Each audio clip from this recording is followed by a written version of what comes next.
Okay, so I promised the second part about juletradisjoner i Norge, Christmas traditions in Norway, and I covered a lot of what I wanted to cover, but the thing I didn't get to was julekalender TV, and that's because I have a lot to say about this. So for those that are not familiar, julekalender TV i Norge is like during December, there will be different shows, there's not just one, where they release an episode a day for the entire month of December. So you watch an episode every day of the month until Christmas.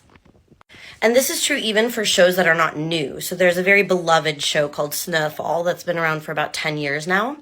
And they will put that back up on the streaming apps. And still, you can only watch an episode at a time, even though it's an older show. So, of course, there are probably ways around this where you could get the whole show. But I think, most people like the feeling of just one a night and doing that tradition. So the main reason I'm obsessed with julekalender TV is that this is how society experienced media for most of history, ever since the novel rose to prominence in English in the early 1800s, around 1840.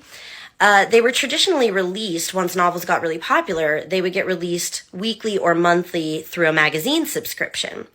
And just like lots of us did when Netflix and Hulu were very new, friends and families would often go in together on a magazine subscription and share the cost, and then they would get together every week or month when the next chapter of the book they were reading came out, and they would read it together, usually on Sundays when everyone was off work, and it became a very social thing. So reading as a solitary activity, that's a very new concept, like probably only 100 years old.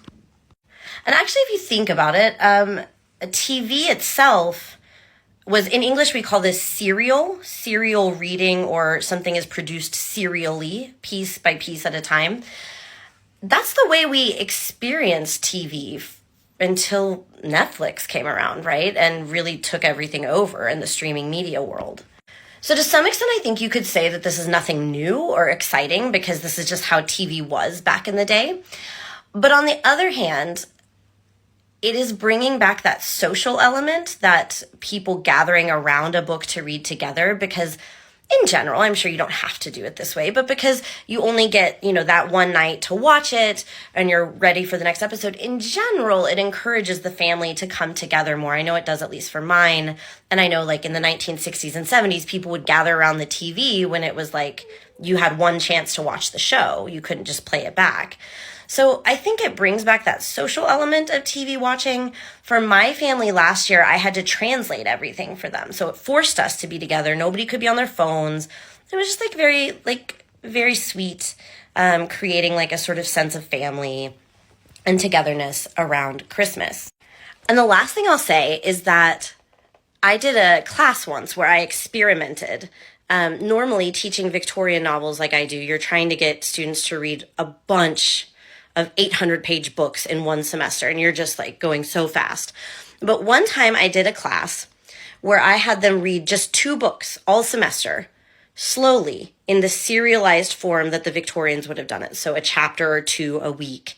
And so we read much less, but we read it slowly over time. And the students said that they felt like they almost learned more because these characters lived with them, alongside them for 3 or 4 months instead of something they absorbed in a week.